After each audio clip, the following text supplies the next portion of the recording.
Good morning all of you. बच्चों, आज हम अपनी व्याकरण की पुस्तिका से वाक्य विचार के विषय में पढ़ेंगे। तो बच्चों, वाक्य भेद के बारे में जानते हैं। वाक्य के दो भेद होते हैं, अर्थ के आधार पर और रचना के आधार पर। तो हम पहले पढ़ेंगे बच्चों अर्थ के आधार पर वाक्य के प्रकार। बच्चों, आइए जानते हैं कि वाक्य क्या है। वाक्य की परिभाषा है बच्चों, शब्दों के एक सार्थक समूह को ही वाक्य कहते हैं। सार्थक का मतलब होता है अर्थ रखने वाला, यानी शब्दों का एक ऐसा समूह जिससे कोई अर्थ निकल रहा हो, वह वाक्य कहलाता है। तो बच्चों, इसका उदाहरण जानते हैं। पहला है आकाश भागता रहता है। दूसरा है श्याम पढ़ाई करता है।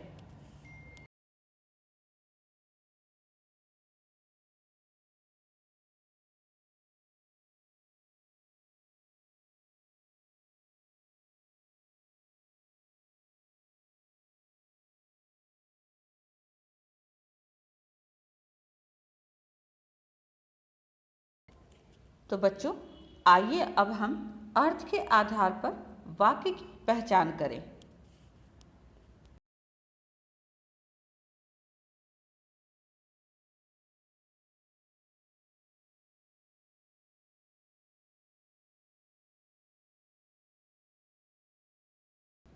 बच्चों, अर्थ के आधार पर वाक्य के 8 भेद होते हैं। पहला है विधानवाचक वाक्य, दूसरा है निषेधवाचक वाक्य, तीसरा है प्रश्नवाचक वाक्य, चौथा है आज्ञावाचक वाक्य, पांचवा है विस्मयादिबोधक वाक्य, छठा है इच्छावाचक वाक्य, सातवां है संकेतवाचक वाक्य और आठवां है बच्चों संदेहवाचक वाक्य।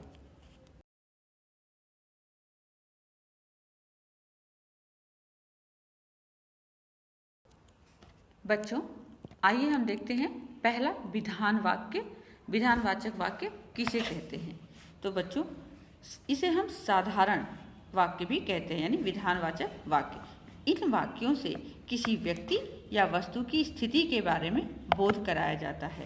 जैसे बच्चों, वसंत ऋतु में फूल खिल जाते हैं, चिड़िया चहचहा रही है, बालक बगीचे में खेल रहे हैं। ये एक साधारण वाक्य है, यानी ये विधानवाचक वाक्य है। अब आप इसमें उदाहरण देख रहे हैं बच्चों, 2 और 2 मिलकर क्या होता है? 4 होता है, यानी ये सामान्य कथन है। इस कथन में सच्चाई है। भारत एक देश है, आप देख रहे हैं भारत एक देश है, तो इसमें भी सच्चाई है। चीनी मीठी होती है, ये भी सच्चाई है। तो ऐसे सच्चाई वाले सामान्य वाक्य को हम विधानवाचक वाक्य कहते हैं।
बच्चों, दूसरा है निषेधवाचक वाक्य।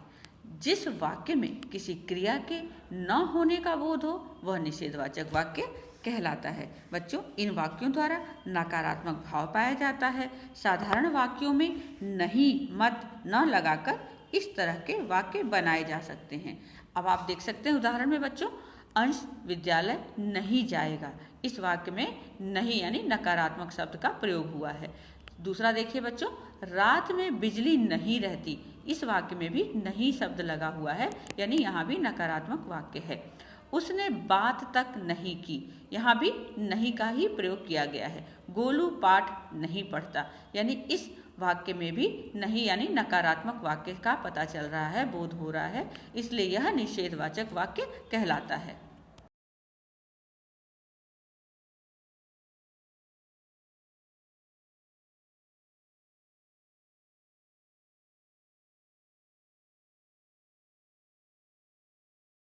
बच्चों, इससे संबंधित कुछ ध्यान रखने योग्य महत्वपूर्ण बातें इस प्रकार हैं कि अब तो वह मेरी परवाह करने से रहा, यानी कि यहाँ पर भी इस वाक्य में भी नहीं का ही बोध कराया जा रहा है, यानी अब तो वह मेरी परवाह करने से रहा, यानी नहीं। ठीक है, अब तो वह आने से रहा, यानी वो नहीं आ रहा है। तो इन दोनों वाक्यों में भी हमें नहीं का ही बोध हो रहा है, यानी यह वाक्य भी निषेधवाचक वाक्य के अंतर्गत आता है।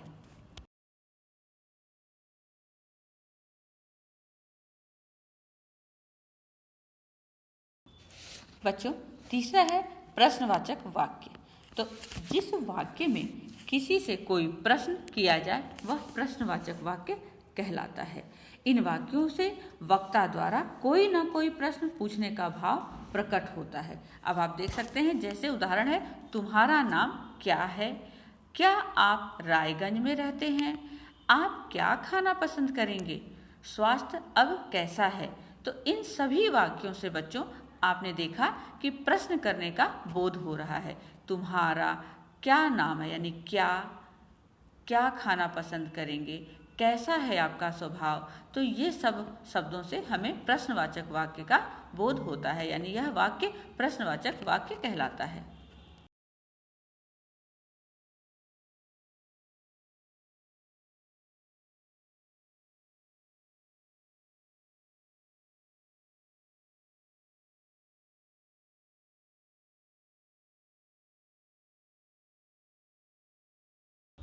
बच्चों, अगला है आज्ञावाचक वाक्य। जिस वाक्य में किसी को आज्ञा आदेश दिया गया हो अथवा निवेदन या प्रार्थना की गई हो वह आज्ञावाचक वाक्य कहलाता है। बच्चों, इन वाक्यों से आज्ञा, प्रार्थना, निर्देश या अनुनय विनय करने का भाव प्रकट होता है। तो आप जैसे उदाहरण देख सकते हैं बच्चों, तुम बैठ जाओ, यह हमारी आज्ञा है, यानी तुम बैठ जाओ।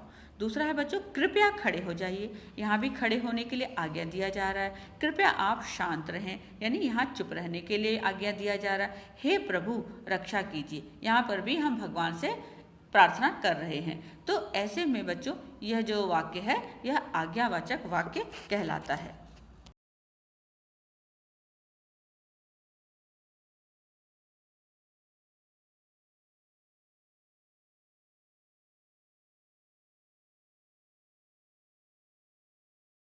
बच्चों, अगला है विस्मयादि बोधक वाक्य। जिस वाक्य में विस्मय आदि के भाव प्रकट हों वह विस्मयादि बोधक वाक्य कहलाता है। जैसे बच्चों इन वाक्यों से विस्मय, आश्चर्य, घृणा, हर्ष, शोक आदि के भाव प्रकट होते हैं। अब आप उदाहरण देखिए बच्चों, अरे इतने बड़े हो गए। यहाँ पर इस वाक्य में अरे जो शब्द है यह अपना आश्चर्य प्रकट कर रहा है। आहा क्या मौसम है, यानी मौसम के लिए भी हम अपना भाव प्रकट कर रहे हैं। धत मुंह नोच लूंगा, ठीक है, हाय मैं तो डर गई। तो इन वाक्यों में बच्चों हम अपना विस्मय यानी कि भाव प्रकट कर रहे हैं। यह वाक्य विस्मयादि बोधक वाक्य कहलाता है।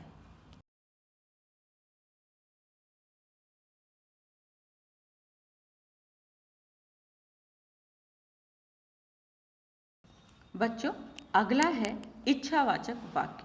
बच्चों इसमें अपने व दूसरों के लिए इच्छा, आशीर्वाद या अभिलाषा प्रकट की जाती है, यानी जिस वाक्य में किसी की मनोकामना, मंगल कामना या आशीर्वाद प्रकट हो वह इच्छावाचक वाक्य कहलाता है। बच्चों, इन वाक्यों द्वारा बोलने वाला अपने या किसी अन्य के लिए अपनी इच्छा प्रकट करता है। तो देखिए उदाहरण बच्चों, जैसे काश मेरे भी पंख होते, काश मेरे भी पंख होते, यह हमारी इच्छा है। आपकी यात्रा मंगलमय हो, ईश्वर तुम्हें दीर्घायु करे, 9 वर्ष की बधाइयाँ। तो बच्चों, आपने देखा इन सभी वाक्यों में हमारी इच्छा प्रकट हो रही है, यानी इसका बोध हो रहा है, तो यह वाक्य भी इच्छावाचक वाक्य कहलाता है।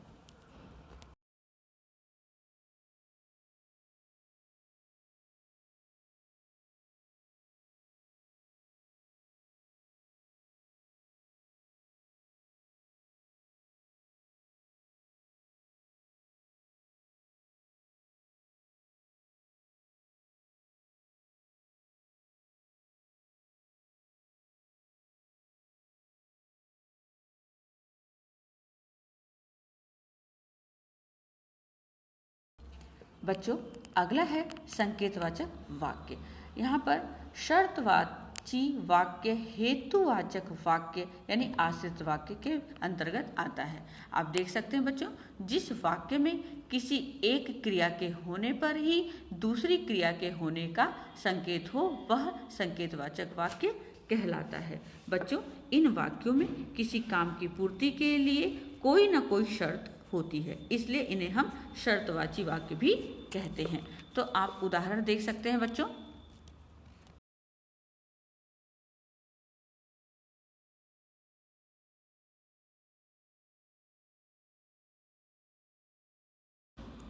जब धूप निकलेगी तब कपड़े धोएंगे, आप होते तो इतनी परेशानी नहीं उठानी पड़ती, यदि तुम बुलाते तो मैं जरूर आता, अगर मन लगाकर पढ़ते तो पास हो जाते।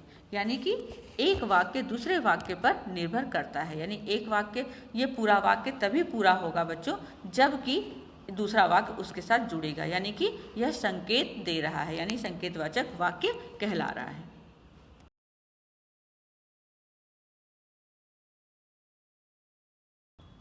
बच्चों, अगला है संदेहवाचक वाक्य।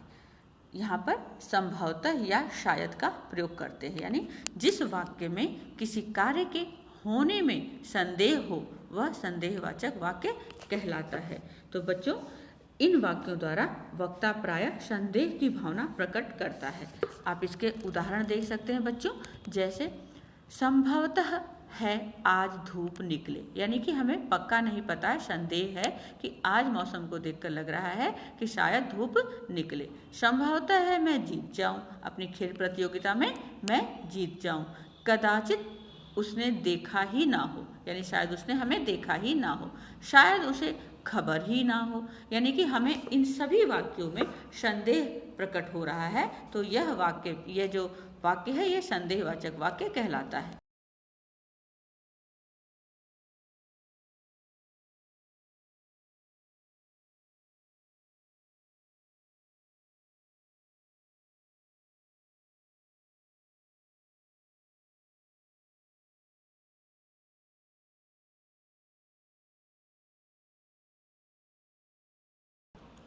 बच्चों, अब आप कुछ अभ्यास के लिए देख सकते हैं, जैसे उफ बहुत गर्मी है, तो ये क्या वाक्य होगा?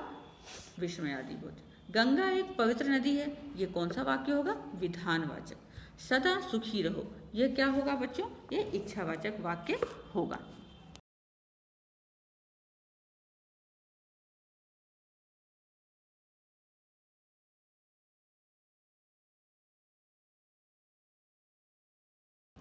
धन्यवाद।